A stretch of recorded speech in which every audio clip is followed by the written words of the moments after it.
जी हां दोस्तों, भारत बांग्लादेश के हिंदुओं की सुरक्षा पर सवाल उठा रहा है तो बांग्लादेश ने पलटकर भारतीय मुसलमानों पर हो रहे अत्याचारों की ओर ध्यान दिलाया है। बांग्लादेश ने मोदी सरकार की नीतियों को उजागर करते हुए उसकी दोहरी राजनीति पर सवाल खड़े कर दिए हैं।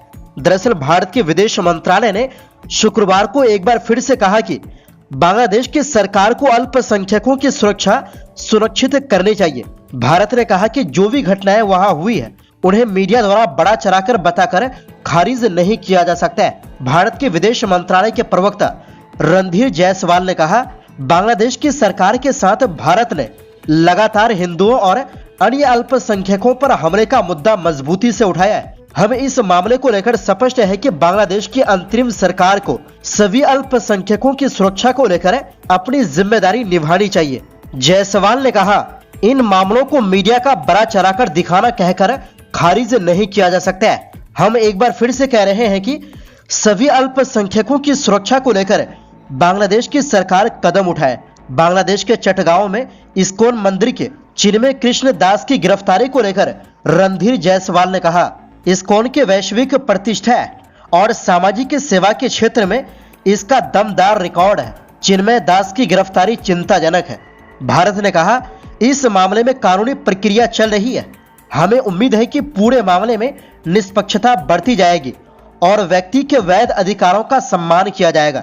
वहीं भारत की इस प्रतिक्रिया के ठीक बाद बांग्लादेश के विदेश मंत्रालय ने भी बयान जारी किया। बांग्लादेश ने कोलकाता में अपने डिप्टी हाई कमीशन के सामने राष्ट्रीय ध्वज जलाने और मोहम्मद यूनुस का पुतला जलाने पर कड़ा विरोध जताया और कहा कि भारत ये सुनिश्चित करे कि निकट भविष्य में ये दोबारा ना हो। दोनों देश अपने बयानों के जरिए एक दूसरे पर हमला कर रहे हैं। शेख हसीना के सत्ता से बेदखल होने के बाद से भारत और बांग्लादेश के रिश्तों में भरोसे की कमी बढ़ी है।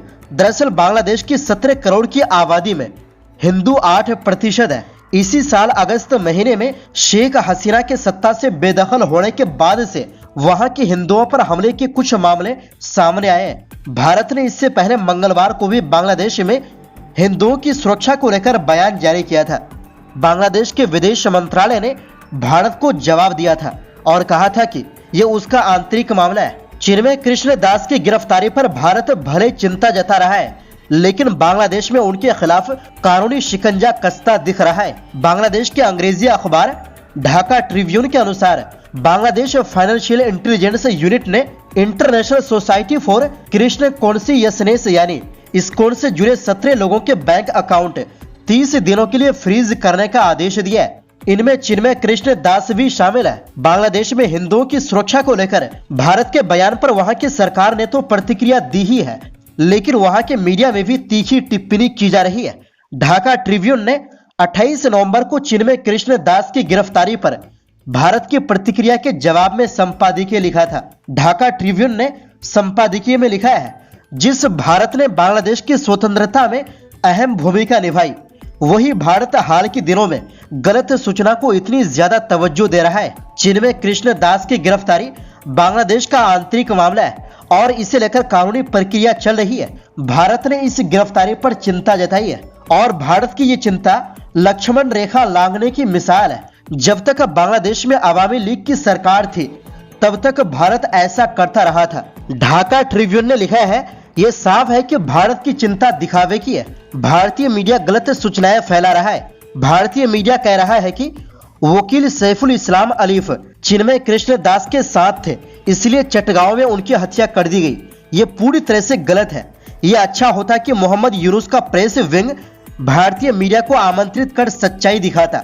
ढाका ट्रिब्यून ने लिखा है, ज्यादा परेशान करने वाली बात यह है कि स्पष्ट रूप से जो बांग्लादेश का आंतरिक मामला है उस पर भारत तब बोल रहा है जब उत्तर प्रदेश में एक सांप्रदायिक हिंसा में 6 लोग मारे गए। ये हिंसा भारत के अपने मुस्लिम नागरिकों के साथ हुई है।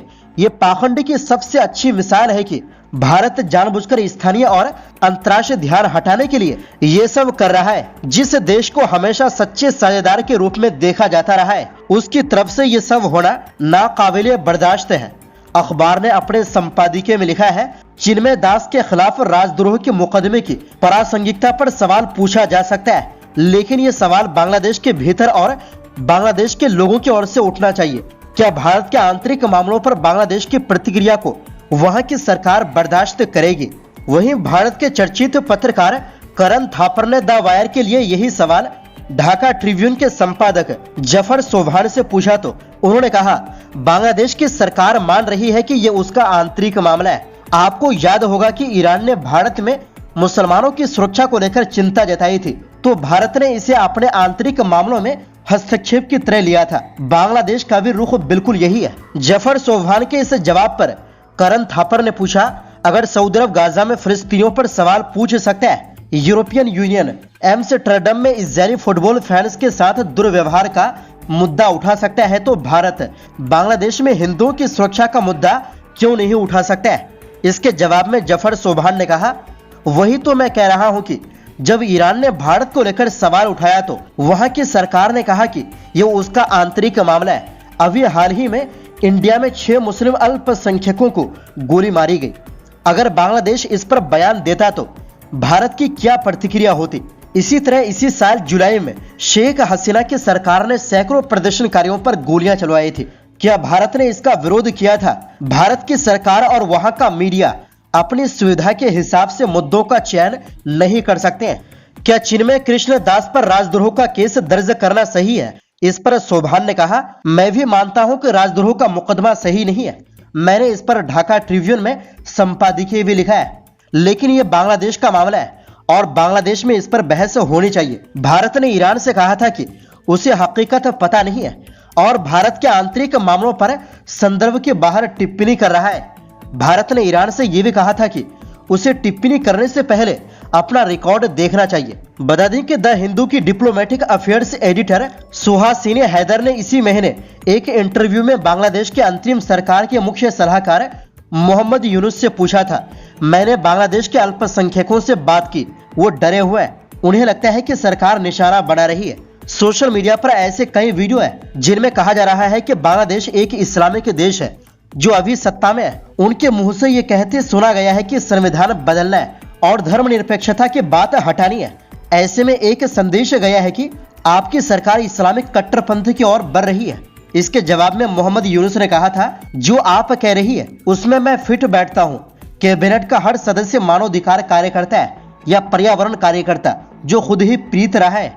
मोहम्मद यूनुस ने कहा था, बांग्लादेश की कैबिनेट एक्टिविस्टों की जमात है। जो बात आप मेरे सामने कह रही है वही बात अगर इनके सामने आप कहेंगी तो आपसे तीखा विरोध जताएंगे। कैबिनेट के सारे सदस्य बहुत समर्पित लोग हैं।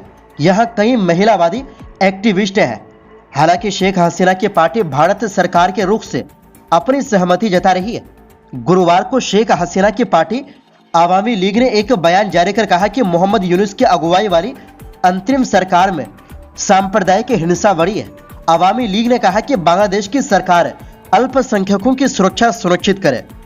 वैसे इस मामले पर आपकी क्या राय है? अपनी राय कमेंट बॉक्स में दें और जो भी साथी MW न्यूज में पहली बार आए हैं तो चैनल को सब्सक्राइब कर लें। फिलहाल के लिए इस वीडियो में बस इतना ही।